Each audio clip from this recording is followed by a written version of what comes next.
أعوذ بالله السميع العليم من الشيطان الرجيم بسم الله الرحمن الرحيم رب ادخلني مدخل صدق واخرجني مخرج صدق واجعل لي من لدنك سلطانا نصيرا سبحان ربك رب العزة عما يصفون وسلام على المرسلين والحمد لله رب العالمين. خادم حضرات، ایک پکارنے والا صدا دیتا تھا. کوئی پوچھتا تھا کہ اینا کان ربنا ان یخلق الخلق، تخلیق کائنات سے پہلے ہمارا رب کیا کر رہا تھا؟ اور مخبر صادق نے جواب دیا کانا فی امان، وہ بادلوں میں تھا.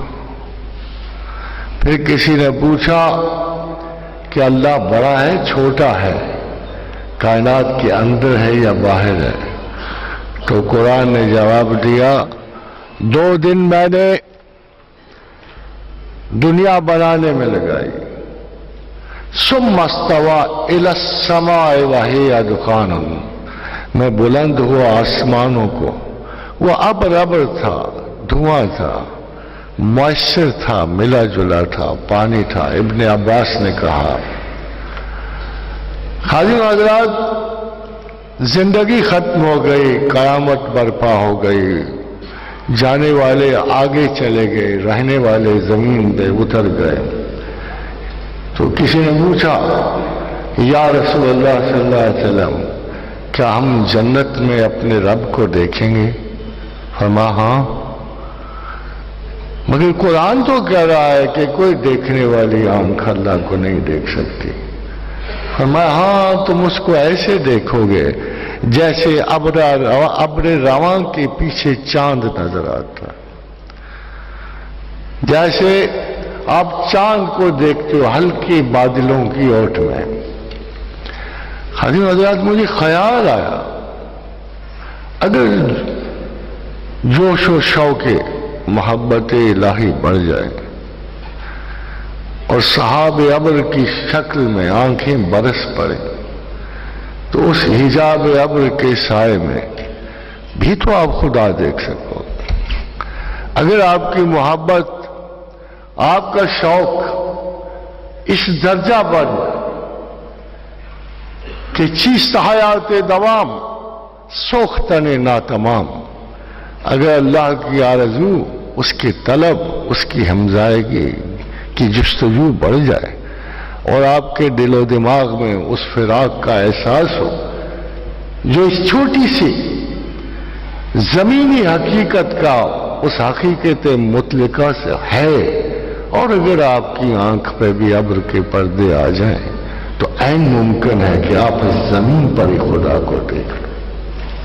یہ حسیات آپ کے باطن میں جب تک موجود نہیں ہوتی، ہوا سے خمسہ سے کچھ آگے اس کا ویژن پایا جاتا ہے، ذرا سا آگے، ایسے جیسے ہم اپنے احساس میں، ادراک میں مکمل احساس ہوا رکھتے ہوں مگر دیکھ نہیں پاتے. نہ صحیح اگر اس جسد کی آنکھ سے اگر نظر نہ آئے تو کوئی حیرانی کی بات نہیں. حیرانی یہ ہے کہ آپ کے وہ اپنی روح کے اضطراب میں وہ کیوں نہیں نظر آتا. حیرانی یہ ہے کہ آپ کو اپنی خطاؤں کے حصار میں نظر کیوں نہیں آتا. اور حیرانی یہ ہے کہ جو رگے گلو سے قریب ہے اس کو آپ اتنا دور کیوں سمجھتے ہو. In between us and God, the major problem is کانٹریکٹزم. اتنا کانٹریکٹر ہے، اتنا کانٹریکٹر ہے، جگہ جگہ کمیشن لینا، جگہ جگہ آشرے دینا، آرزو رکھنا. تصوف کے سلاسل کی کرپشن کا یہ حال ہے کہ عفونت اٹھ رہی ہے. اور شرع تو شاید ایک ذاتی اقتدار کی زینت ہو چکی ہے. اور وہ سادہ سے حقائق جن کو خدا اپنے نزدیک آپ کے بڑے جرائم سمجھتا ہے، خواص کی غلطیاں عموم کی مذہبی اپروچ بن جاتی ہے۔ ایک چھوٹی سی غلطی جو کوئی بڑا انسان کرتا ہے، اس کو فالو کرتے ہوئے ایک ہجوم جو ہے اس کو اپنے دین بنا لیتا ہے۔ دس از دی پوائنٹ جہاں آپ خدا سے دور ہو جاتے۔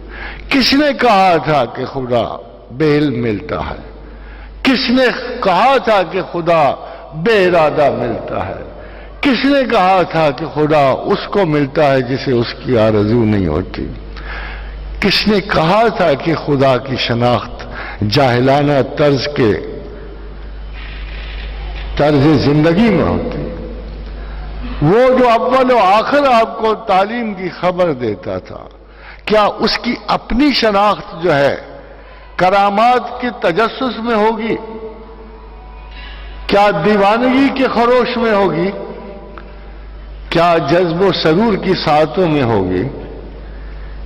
کیا اس کے سب سے قریبی عزیز دوست جن کا وہ رفیق اعلیٰ تھا، کیا اس نے ان کو اپنی طرف بڑھنے کا یہی راستہ بتایا تھا جس پہ آج پورا زمانہ بڑے سے بڑی توجہ کو، قریبی کو، خدا کے رسوخ کو چند استدراج کی کرامات پہ محیط کرتا ہے اور چند ایک نظری دھوکے اور شراب کو اکتشافات گنتا ہے؟ آپ کو مجبوری ہے۔ میں جانتا ہوں کہ لوگوں میں اللہ کے لیے بڑا اخلاص ہے۔ اما یجیب المضطر اذا دعاہ، آگے سے بھی دیکھو وہ کتنے پیار سے آپ کو ایڈریس کرتا ہے۔ کہاں وہ رب قوتوں کے ادراک سے آپ اللہ کو نہیں پہچان سکتے؟ آپ تو ابھی کائنات کی دہلیز کی شناخت سے قاصر ہو۔ کہاں اس عظیم رب کی عظیم کائناتوں کی ایک کائنات نہیں؟ ایمنسٹی کو آپ اتنی چھوٹی سی استعداد سے نہیں پا سکتے، اور اس high degree the most complicated simple کو، کمپلیکیشنز کو آپ اپنی سمپلسٹی سے شناخت نہیں کر سکتے۔ پھر یہ کیا ہے؟ کون سا ایسا طریقہ تھا جس میں سے خدا بندے کے اتنا قریب آ جاتا تھا؟ اس کے اپنے دعوے کے مطابق دل تو یہاں مضطرب ہوتا ہے اور جواب کائنات بالا سے فوری اترتا ہے۔ امن یجیب المضطر اذا دعاہ، کون ہے جو اضطراب میں مضطرب کی دعا سنتا ہے؟ وَيَكْشِفُ السُّوءَ، کون ہے جو تم پہ مسلط گمراہی کی گرہیں کھول دیتا ہے، تم پہ گناہ کی شدتوں کو آسان کر دیتا ہے، تم کو اپنی طرف کے رسوخ میں ہدایات ایشو کر دیتا ہے۔ وَيَجْعَلُكُمْ خُلَفَاءَ الْأَرْضِ، اور کون ہے جب ان مضطرب اداؤں کے بعد، ان برائی کی گرہوں کے کھلنے کے بعد تمہیں زمین پر معزز کرتا ہے، خلفاء مقرر کرتا ہے، بزرگوں برتر کرتا ہے؟ شاید اس کا جواب اگر حضرت انسان سے پوچھا جائے اور حضرات اسلام سے پوچھا جائے، کوئی جادو، کوئی ٹونا، کوئی پیر فقیر، کوئی مرشد گرامی، کہتا نو none of this، الہ مع اللہ، اللہ ہی تو ہے، کوئی بھی اس کے بغیر جو ہے یہ جرت نہیں رکھتا کہ شفاعت کرے، استحقاق نہیں رکھتا کہ چیزوں کو از خود درست کرے۔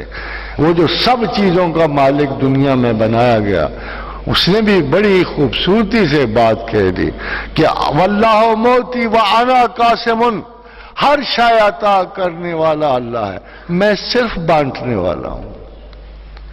تو خدا نے ٹھیک کہا، الہ مع اللہ۔ کمال کے لوگ ہیں، کمال کے علماء ہیں، رسول اللہ کی غلط تعریف کرنے کو تعریف سمجھتے ہیں۔ افسوس کہ ناشناس کی تعریف سے بری کسی صاحب کمال کے لیے کوئی تعریف نہیں ہوتی. جب ایک ہستی مبارکہ کو آپ نہیں جانتے ہوں گے تو جو افسانہ ترازی آپ اس کے نام پر کرو گے، جو جھوٹ آپ اس کی شخصیت کو پر بولو گے، وہ سب سے بڑی توہین رسالت ہوگی. افسوس یہ ہے کہ لوگ احساس نہیں کرتے. اس قسم کی روایات سے پرہیز کرنا بغیر علم ممکن نہیں ہوتا، اور علم واحد ذریعہ ملاقات پروردگار ہے. درجات اسی سے ہیں، شناخت اسی سے ہے، اس کے علاوہ کوئی اور ذریعہ نہیں ہے. فرمایا نرفع درجات من نشاء، جس کے چاہتا ہوں درجے بلند کرتا ہوں. وفوق کل ذی علم علیم، اور ہر علم کے والے کے اوپر ایک علم والا ہے. وہ تو آپ کے سارے درجات تحصیل علم سے مختص کر. اب کوشچن یہ پیدا ہوتا ہے خازن حضرات، جسے ہم تصوف کہتے ہیں. تصوف ہو، ولایت ہو، یا کوئی اور درجہ کمال ہو، اصل میں اللہ کے نزدیک صرف زمین پہ دو قسم کے انسان بستے ہیں، اللہ کے ولی اور شیطان کے ولی. سو اگر آپ میں سے کل کوئی یہ کہے کہ میں اللہ کا ولی ہوں تو وہ گستاخی نہیں کرے گا، وہ ایک سچی بات کہہ رہا ہوتا. اگر آپ سب مل کر کہیں کہ ہاں ہم اللہ کے ولی ہیں، ہم اللہ کی دوستی کا دھم بھرتے ہیں، تو آپ سب ولی ہوں گے. آپ کسی مخصوص ولی کی تلاش نہیں کر سکتے ہیں. یہ جو مخصوص ولی ہیں، ان کا اور آپ کا پرابلم بڑا عجیب سا ہے. ایک میک بلیف کا پرابلم ہے، ایک ایسی انسٹینشل شہادت کا جس کا کوئی وجود نہیں ہوتا، جو فضاؤں میں سنتے کہ اس شخص کی یہ شخص جو ہے کچھ ایسا درجہ استدراج رکھتا ہے، کمال رکھتا ہے کہ شاید صرف یہ ولی ہونے کا حقدار ہے. ایسا نہیں ہے. اللہ کے نزدیک کوئی تیسرا ولی موجود نہیں ہے. یہ ثنویت کا جہان اس نے تخلیق کیا ہے، ہر چیز کا جوڑا جوڑا. یہ دوئی کا عالم ہے. اگر ایک طرف اللہ کے ولی ہے تو دوسری طرف شیطان کے ولی ہیں، تیسرا ولی کوئی نہیں ہے. اللہ ولی الذین آمنوا یخرجہم من الظلمات الی النور. اللہ ولی ہے اہل ایمان کا، اور مومنٹ کیا ہے کہ اندھیروں سے نکال کے انہیں نور کی سمت لے جاتا ہے.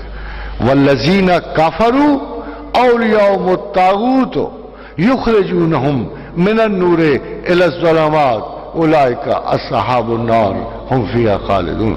اور دوسری جانب شیطان کے ولی ہیں جو لوگوں کو روشنیوں سے نکال کے اندھیروں کی طرف لے جا رہے ہیں. ہر جگہ یہ دو لائنیں ہیں. برین ویوز دو ہیں، ہارٹ کی دو ویوز چل رہی ہیں. الہام کے دو رستے ہیں، صرف دو رستے، تیسرا کوئی رستہ نہیں ہے. آپ سوچتے ہو؟ نہیں، آپ کچھ بھی نہیں سوچتے ہو. خالی دماغ نے کیا سوچنا ہوتا. اتفاق سے میں اس پہ ایک لیکچر ڈیلیور کر چکا ہوں. ایک تو باہر کے سٹیمولس آپ کو ڈیسیشن میکنگ پہ مجبور کرتے ہیں. اشارات خارجیہ جو ہے وہ آپ کے اندر ایک رسپانس کریٹ کرتے ہیں. جب وہ رسپانس نہیں ہوگا یو آر ڈیڈ. جب تک آپ رسپانس کریٹ کرتے رہو گے آپ زندہ رہو گے. اور الہام جو ہے اس کے مراد یہ ہے کہ خیر و شر دونوں فتنہ ہیں، دونوں فتنہ ہیں. خیر کوئی ایسی نہیں ہے، احتیاط کیجئے گا. زیادہ فراڈ آج کل خیر کے لباس میں ہو رہے ہوتے ہیں. کوئی صاحب اٹھتے ہیں اور اپنے آپ کو ایسی داستانیں، ایسی روایات سناتے ہیں. کبھی حضور کا نام استعمال ہوتا ہے، کبھی خداوند قدوس کا نام استعمال ہوتا ہے. اپنے آپ کو اکتشاف اور اپنے آپ کو مراقباتی لیول پہ لوگ لے جاتے ہیں. عجیب و غریب داستان اور ڈھونگ رچائے جاتے ہیں. اور ہم سادہ دل لوگ تو پھر اسیر ہو ہی جاتے ہیں، مگر کافی وقت ویسٹ ہو جاتا ہے، بہت سارا ٹائم ویسٹ ہو جاتا ہے. We don't understand naturally. کچھ عرصے کے بعد ہمیں احساس ہوتا ہے کہ زندگی کا کچھ حصہ ویسٹ ہو گیا، فلاں شخص کی تقلید میں، فلاں کی عقیدت میں، فلاں کی بے جا محبت میں. اور تجربہ پھر ان کو یہ نہیں کہتا کہ یہ جھوٹے تھے اور آپ نے سچ نہیں دیکھا، تجربہ یہ کہتا ہے کہ پورا مذہب ہی ڈکوسلا ہے، اللہ کی باتیں ہی ساری غلط ہیں. کیونکہ آپ جس پہ توکل کر رہے ہو، تو اگر 100 میں سے ایوریجز اگر آپ دیکھو تو جھوٹ کی مقدار 99% سے زیادہ ہو چکی ہے. آپ کی مجبوری یہ ہے کہ ارد گرد ایک سیلاب ہے، ایک انقلاب ہے. جھوٹ بولنے والوں نے جگہ جگہ انقلابی موومنٹ شروع کی ہوئی ہیں، بہت بڑے بڑے چینجز لانے کے دعوے ہو رہے ہیں، اخلاقی، ذہنی، مگر ان سب کی بنیاد ان کی ذاتی وجاہت اور تناؤ پہ ہوتی ہے، ان کی انفیریورٹیز پہ ہوتی ہے، جس کا نتیجہ یہ ہے کہ وہ اپنے آپ کو تو آپ کا خدا بنانے میں کامیاب ہو جاتے ہیں، مگر خدا کی شناخت کسی قیمت پہ نہیں ملتی. یہ بڑا ضروری ہے. احسان دانش نے بڑی خوبصورت بات کی کہ یوں ہی دنیا کے لیے ایک تماشا نہ بنے، یوں ہی دنیا کے لیے ایک تماشا نہ بنے، جس کو بننا ہو سمجھ سوچ کے دیوانہ بنے. اگر آپ کو واقعی تلاش ہے اور آپ کو واقعی خالص دل سے خدا کی آرزو ہے تو آپ کو بڑے ہی کین رہنا پڑے گا، متجسس رہنا پڑے گا، تنقید اور انکار کی دنیا سے گزر کے آنا پڑے گا اور احتساب ذات کے تسلسل سے آنا پڑے گا. خادم حضرات، کسی نے جناب عیسیٰ علیہ السلام سے پوچھا تھا ہاؤ ٹو نو گاڈ.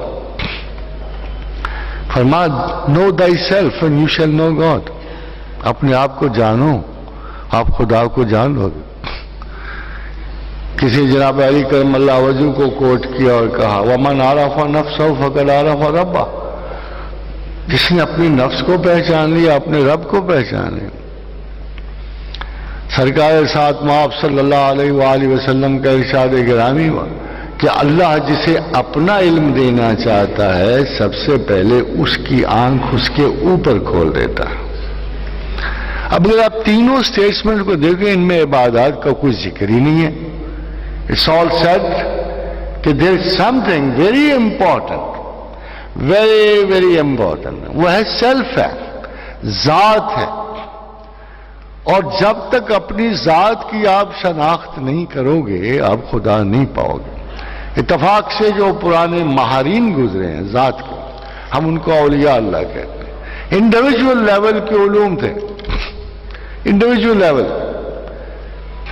یہودیوں میں گزرے، کرسچنز میں گزرے، مسلمانوں میں آئے. دو چار باتوں کی تخصیص ہوگی.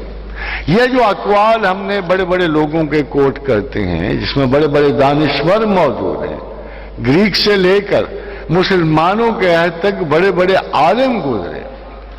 مجھے ابھی بھی یاد ہے کہ جب پلاٹینس آف ایجپٹ کلیوپیٹرا کو دیکھنے گیا مرنے کے بعد، آپ کو پتا ہے حسینہ عالم تھی، قتالہ جہاں تھی، 3 بادشاہتوں کے زوال کا باعث بنی، تو پلاٹینس بھی دیکھنے گیا.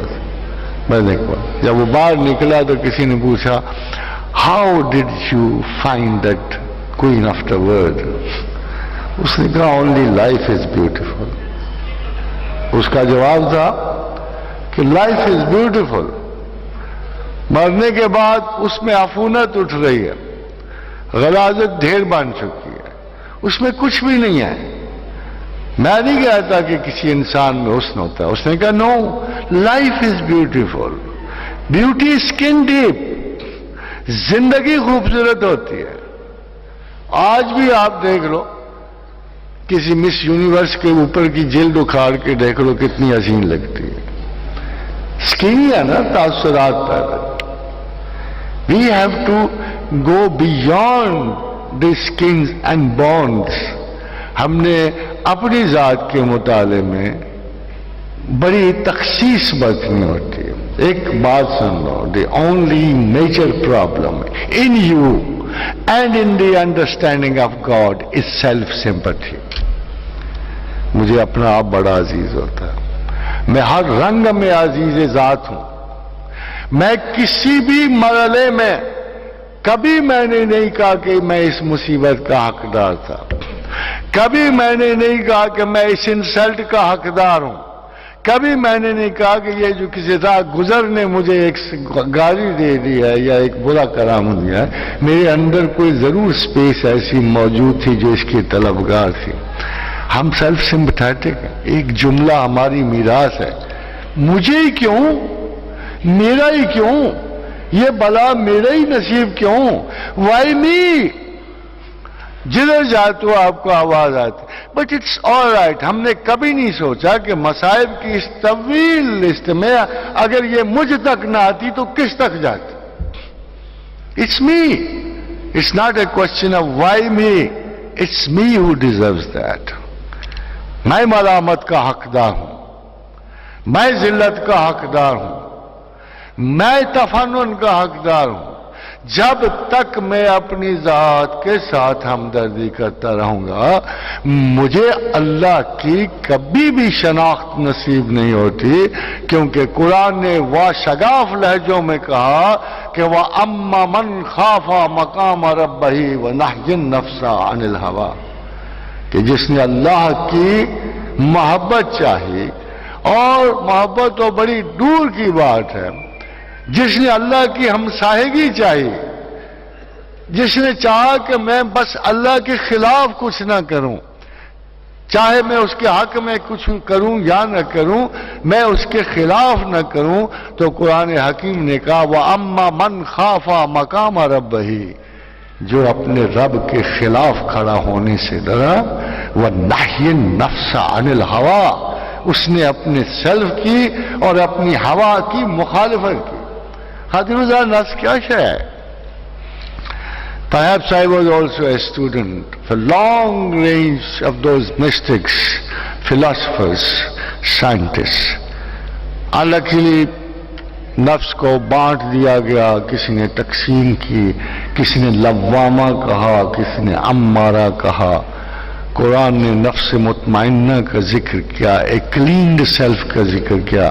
یا ایتھا النفس المطمئنہ ترجعی الی ربک راضیۃ مرضیہ. اصول ایک تھا کہ وہ سیلف جو خدا سے راضی ہو جائے وہ جنت کا حقدار. مگر سیلف ہے کیا؟ یا تو کوئی وجود ہوتا تو ہم پہچان لیتے, یا کوئی تصوراتی ایسا خاکہ اس کا بنایا ہوتا جیسے پولیس کسی مجرم اور ملزم کا دیکھتی ہے کہ ہم اسے شناخت کر لیتے.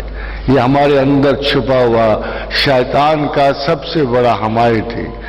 ایک اور روایت ہے, حدیث قدسی ہے, کہ اللہ نے نفس انسان کی شکل میں سب سے بڑا اپنا حریف جو پیدا کیا ہے وہ نفس انسان ہے. انسان کے اندر سب سے بڑا مخالف. تو ایک کوشچن پیدا ہو رہی, نفس ہے کیا؟ اگر کسی بھی دانشور سے پوچھو واٹ از سیلف. خادم حضرات, بہت غور و فکر کے بعد میرے عجیب سا خیال آیا. آپ کو بھی میں بتاؤں گا تو آپ بھی کہو گے خیال تو صحیح ہے کہ 2 ارب سے انسان زمین پہ موجود ہے, 2 ارب سال میں, مگر کس کے ساتھ موجود ہے؟ کتنی عقل والا تھا کہ موجود ہے؟ پتہ تو یہ لگتا ہے کہ ہم جانوروں کے ساتھ رہتے تھے, ہم کو انسانوں کے ساتھ تو نہیں رہتے تھے. 13 لاکھ مخلوق میں ایک یہ بھی ایک مخلوق تھی. کبھی ہم ہاتھی کے ساتھ تھے, کبھی شیر کے ساتھ تھے, کبھی گیدڑ کے ساتھ تھے, کبھی لگڑ بگے ہمارے ہم نشیں ہوتے تھے, کبھی سانپ, کبھی بچھو.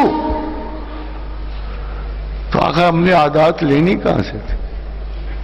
یہ جو انسان کا سیلف ہے, پرائمیٹس تک پتہ لگتا ہے کہ وہ 88 کروڑ سال کی عمر کی انسان.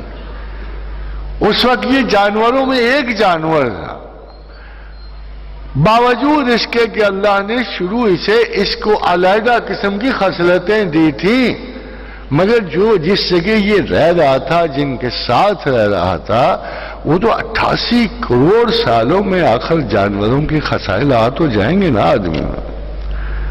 یہ اگریشن، یہ غصہ، یہ غیبت، یہ سازش، یہ مکر و فریب، یہ پوزیشن، یہ ساری دراصل میں جانوروں کے خصائص، یہ ایک پیکٹ بن کے ہمارے اندر ٹھہر گئے، ایک پیکٹ بن کے تمام جو جانورانہ خصلتیں تھیں ایک پیکٹ بن کے ایک بنیادی وجود کی شکل میں ہمارے اندر موجود ہو۔ عقل بڑھتی رہی مگر عقل تو بہت بعد میں آئی، بہت بعد میں۔ ہومو سیپین نیانڈرتھل گیا، ہومو سیپین سیپین آیا، تب کہیں جا کے برین کی کچھ مقدار بڑھی، کوئی باہر سے اللہ تعالیٰ نے ایک تحفہ بخشا، قُلْ اهْبِطُوا بَعْضُكُمْ لِبَعْضٍ عَدُوٌّ، نیچے اترو، نیچے اترو، اے آدم نیچے جاؤ۔ نیچے انسان پڑ رہا تھا، پوری جانورانہ جبلتوں والا، اوپر سے حکم ہوا، اے عقل، اے انسان، اے دانشور، اے میرے محبوب بندے نیچے اتر، تو میرے سامنے تم نے غلطی کی ہے۔ As a rule I will not be able to usher you back into the Jannah۔ اب تمہیں مجبوری ہے، تمہیں اپنے ٹرائل سے گزرنا ہے۔ اس عقل مند انسان کو، اس نور عقل مجسم کو کہا گیا جو آدم تھا، قُلْ اهْبِطُوا بَعْضُكُمْ لِبَعْضٍ عَدُوٌّ وَلَكُمْ فِي الْأَرْضِ مُسْتَقَرٌّ وَمَتَاعٌ إِلَىٰ حِینٍ۔ نیچے اترو، زمین پہ ٹھہرو، تمہارا کچھ فائدہ ہے ان چیزوں میں۔ اب کوالیفائی کر کے آؤ گے، اب اس طرح نہیں آ سکتے ہو، اب جنت میں بنیادی حق رہنے کا کھو چکے ہو، اب کوالیفائی کر کے آؤ، انڈر رولز آؤ، تاکہ تمہیں ایک ایٹرنل زندگی سے آشنائی ہو۔ خاتون حضرات، بنیادی سبب انسان کا باوجود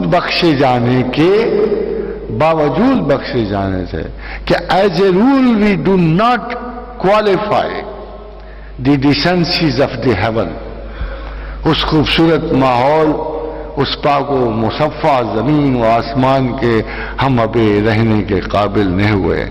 ہم نے اپنی بدنی غلاظتوں کو، اذیتوں کو، ہم نے اپنے وجود کے اس ناقص احساس کو یہاں چھوڑ کے جانا ہے۔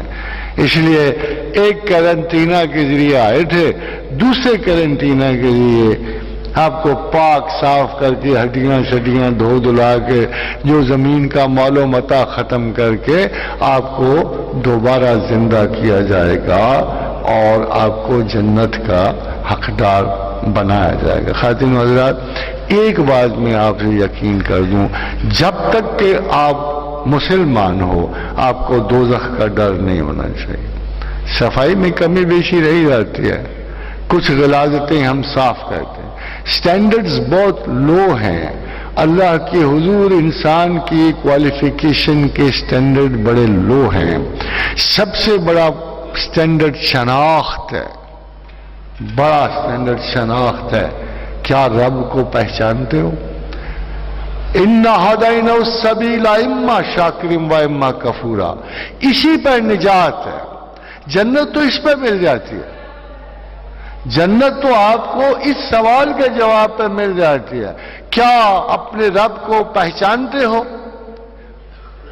میں نے تمہیں عقل و شعور دے کے بھیجا تھا، امانت عقل عطا کر کے بھیجی تھی، پورا علم دے کے بھیجا تھا۔ اِنَّا هَدَيْنَاهُ السَّبِيلَ، ہدایت دی تھی، پیغمبر دیے تھے، فلاسفر اور دانشور دیے تھے، عقل دی تھی، کیا تم نے اس کو استعمال کر کے مجھے پا لیا ہے؟ اما شاکر و اما کفورا، چاہو تو مجھے مانو، چاہو تو میرا انکار کر دو۔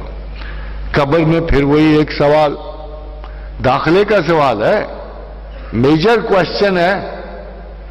جب آپ اس مقام سے گزرو گے پوچھیں گے من ربوں کا، آ تو گئے نا آپ دنیا سے، سفر کیا، عیش و عشرت کی، بڑی بڑی جگہوں پہ ٹھہرے، مگر اب بتاؤ من ربوں کا، کیا اللہ کو پہچان کے آئے؟